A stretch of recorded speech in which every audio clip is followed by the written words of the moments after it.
Hey competition superstars! Today I'm going to answer the question, how do you set competition goals? Super question, and I don't know if you guys know this by now, but I adore goal setting. So I'm going to try and answer this really briefly in something that to me is like a week-long immersion into goal setting. But let me try and give you the quick version. So when you are setting competition goals, I always like to start with the big picture, the big vision, the big dream. So what is the end goal for the horse that you're on? So every single one of my horses has on their stable what their end goal is. If they're going to go to Grand Prix, if they're going to go to Prix St George and then be sold, if they're going to go to medium and be sold, if they're going to go to the Olympics, what is that horse's end dream and end purpose for me? Then when you know that, you just need to work backwards. So then you need to start, so you know where you want to be, where are you now?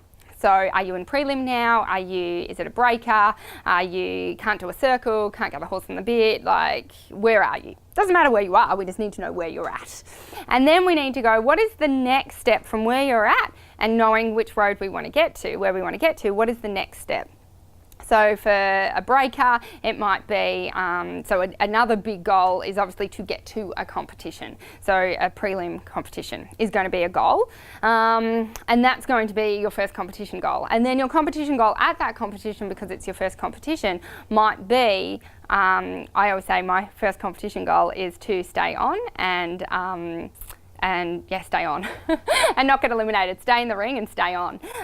Anything else is a bonus, because at the end of the day, it's not about the outcome yet. It's about making sure the horse has a good experience at a competition. It's about making sure that you have a good experience at the competition, and any pressure or expectation normally adds too much nerves, too much pressure, and you don't ride as well as you should because you put all that on you.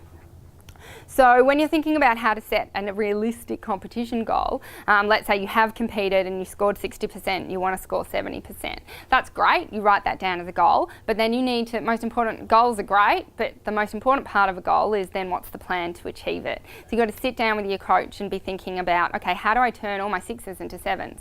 Or if there's things that I'm going to score 5s for, what are you going to score 8s for? And where are your double marks? And are they going to be 7 times 2, or what are they going to be?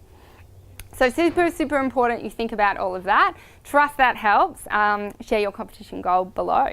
If you liked today's episode, make sure you hit the subscribe button so you never miss an episode. And if you want to leave a comment, I read all my comments, so let us know how this helped. I'm super excited to also let you know that we have a competition training. If you'd like to know how to get better in competition, how to overcome competition nerves, how to master a warm-up, how to remember your test and learn and remember your test so you don't need a caller and you don't forget it, I've got that all in my free competition training available for you. So click on the link and grab that training, and I will see you guys very soon.